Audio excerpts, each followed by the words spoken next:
Japan में Okinawa नाम की एक जगह है जहाँ के लोग काफी टाइम से 100 साल से ज्यादा जीते आए हैं। हमारे यहाँ बहुत कम लोग हैं जो 100 की एज को क्रॉस कर पाते हैं, लेकिन इस जगह पर बहुत कम लोग हैं जो नेचुरल कॉजेज की वजह से 100 साल से पहले मर जाते हैं। इनफैक्ट आपको यहाँ पर 80 साल की उम्र के लोग खेतों में मेहनत करते हुए मिल जाएंगे। इकिगाई नाम के बुक में कुछ राइटर्स ने इस कल्चर को एक्सप्लोर किया और ये देखा कि आखिर ये लोग ऐसा क्या कर रहे हैं जो कि ये लंबे टाइम तक जी पाते हैं। इन्हें ज्यादा बीमारी नहीं होती और ये ओल्ड एज में भी काफी फिट और एक्टिव रहते हैं। वैसे तो इस बुक में हेल्थ के काफी सारे एस्पेक्ट्स को एक्सप्लोर किया गया है, जैसे yoga, physical activity and work life culture. लेकिन इस वीडियो में हम स्पेसिफिकली देखेंगे इस कल्चर में लोगों के खाने से रिलेटेड हैबिट्स क्या हैं। हम देखेंगे कि यहाँ के लोग किस तरह से अपने खाने को खाते हैं जिससे ना सिर्फ ये लंबा जीते हैं बल्कि इन्हें बीमारियां भी कम होती हैं और ये बूढ़ी उम्र में भी खेतों में काम कर पाते हैं। सबसे पहले आपको ये समझना होगा कि खाना आपकी बॉडी में पचता कैसे एंड आपकी बॉडी में खाना सच में पच रहा है या सड़ रहा है। खाने का डाइजेशन हमारे मुंह में ही स्टार्ट हो जाता है। हमारे मुंह में प्रोड्यूस होने वाला सलाइवा खाने में प्रेजेंट स्टार्च को ब्रेक करता है। तो अगर आप स्टार्च बेस्ड डाइट जैसे फ्रूट्स या आलू खा रहे हो तो उसका एक मेजर पोर्शन आपके मुंह में ही डाइजेस्ट हो जाता है। जब आप अच्छे से खाने को चबाकर निगलते हो तो खाना आपके इसोफेगस से होकर आपके पेट में जाता है। एक बार खाना आपके पेट में पहुंच गया तो आपका पेट 3 एंजाइम्स रिलीज करता है, हाइड्रोक्लोरिक एसिड, म्यूकस और पेप्सिन। पेप्सिन आपके खाने में प्रेजेंट प्रोटीन को डाइजेस्ट करने में हेल्प करता है, लेकिन पेप्सिन को काम करने के लिए एक एसिडिक मीडियम की जरूरत होती है और यह acidic medium hydrochloric acid provide करता है। अब क्योंकि हाइड्रोक्लोरिक एसिड एक बहुत ही स्ट्रॉन्ग एसिड है जो आपके पेट को काट सकता है, इसलिए आपके पेट में म्यूकस भी रिलीज होता है जो आपके पेट के इनर वॉल्स को चारों तरफ से घेर लेता है और उसे प्रोटेक्ट करता है। अगर आपके पेट में म्यूकस कम हो जाए या हाइड्रोक्लोरिक एसिड बढ़ जाए तो ये एसिड हमारे पेट के इनर वॉल्स को नुकसान पहुंचाने लगता है और हमारे पेट में छाले पड़ जाते हैं जिन्हें अल्सर भी कहा जाता है। जब पेट में ये तीनों एंजाइम्स आ जाते हैं तो पेट एक चर्निंग एक्टिविटी करने लगता है, वो श्रिंक करता है और फिर एक्सपांड करता है। इससे पेट के एंजाइम्स खाने में हर तरफ से मिल जाते हैं और खाना अच्छे से डाइजेस्ट हो जाता है। अब यहाँ पर समझने वाली बात यह है कि अगर आप पूरा पेट भरकर खाना खा लेते हो तो उसे चर्निंग एक्टिविटी करने की जगह ही नहीं मिलती और वो खाना ज्यादा टाइम तक आपके पेट में पड़ा हुआ सड़ता है। इसलिए कहते हैं कि कभी भी पूरा पेट भरकर नहीं खाना चाहिए। पेट हमेशा थोड़ा खाली रखना चाहिए ताकि वो खाना मूव कर सके।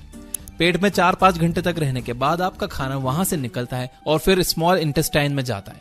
यहाँ उसकी मुलाकात बाइल जूस से होती है जो कि आपके लीवर में प्रोड्यूस होता है। बाइल जूस आपके खाने में प्रेजेंट फैट को डाइजेस्ट करता है। इसके अलावा यहाँ पर आपके खाने में कुछ पैनक्रियाटिक और इंटेस्टाइनल जूसेस भी मिक्स होते हैं जो प्रोटीन को और डाइजेस्ट करने का काम करते हैं। इंटेस्टाइन्स में पेरिस्टोलिसिस मूवमेंट होता है जिसके हेल्प से खाना आगे की तरफ मूव करता है। इसीलिए फिजिकल एक्टिविटी बहुत जरूरी है। जब आप फिजिकल एक्टिविटीज करते हो तो इंटेस्टाइन्स के लिए पेरिस्टोलिसिस मूवमेंट और आसान हो जाता है। रास्ते में आपके स्मॉल इंटेस्टाइन्स की वॉल आपके खाने से न्यूट्रिएंट्स को अब्सॉर्ब करके उसे आपके ब्लड सेल्स तक पहुंचा देती है। जो खाना सही से डाइजेस्ट नहीं हो पाता वो बाकी के वेस्ट मटेरियल के साथ आपके लार्ज इंटेस्टाइन में चला जाता है और वहां से बाहर निकल जाता है। अब जब आप डाइजेशन के प्रोसेस को अच्छे से समझ गए हो तो आइए देखते हैं कि आप किस तरह से अपने ईटिंग हैबिट्स को इम्प्रूव कर सकते हो। और ये वीडियो का सबसे इंपॉर्टेंट पार्ट है, ध्यान से सुनना। Number 1, chew your food well.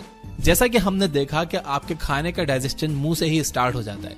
अगर आप खाने को अच्छे से चबाओगे नहीं तो आपके खाने में प्रेजेंट स्टार्च का डाइजेशन अच्छे से नहीं हो पाएगा। इसके अलावा हमने देखा कि आपका पेट एक चर्निंग एक्टिविटी करता है जिससे पेट के सारे एंजाइम्स फूड में अच्छे से मिक्स हो जाते हैं।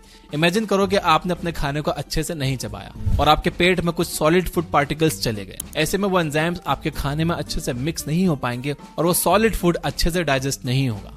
इसके साथ ही वो आपके स्मॉल इंटेस्टाइन में भी अच्छे से अब्सॉर्ब नहीं होगा, यानी आपको उस खाने में मौजूद जो न्यूट्रिएंट्स मिलना चाहिए थे वो मिलेंगे ही नहीं। तो आपका उसे खाने या ना खाने का कोई फायदा ही नहीं हुआ। इसलिए अपने खाने को हमेशा अच्छे से चबाकर खाइए। ओकिनावा आइलैंड के लोग 1 घंटे तक बैठकर खाना खाते हैं।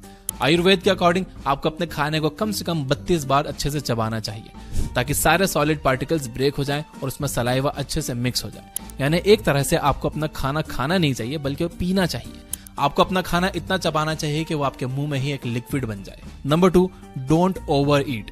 हमें लगता है कि ज्यादा खाने से हमारे अंदर ज्यादा एनर्जी रहेगी और हम हेल्दी रहेंगे, लेकिन ऐसा नहीं। इकिगाई में कहा गया है कि आपको अपना खाना सिर्फ 80% कैपेसिटी तक खाना चाहिए। हमने देखा कि आपके पेट में एक चर्निंग एक्टिविटी होती है जिससे आपके पेट में मौजूद एंजाइम्स आपके खाने में मिक्स हो जाते हैं। इमेजिन कीजिए कि आपका पेट पूरी तरह से खाने से भरा हुआ है और उसमें बिल्कुल स्पेस नहीं है। ऐसे में आपके पेट को चर्न करने में प्रॉब्लम होगी, उसमें एंजाइम्स अच्छे से मिक्स नहीं हो पाएंगे एंड आपका खाना पचेगा नहीं बल्कि सड़ेगा।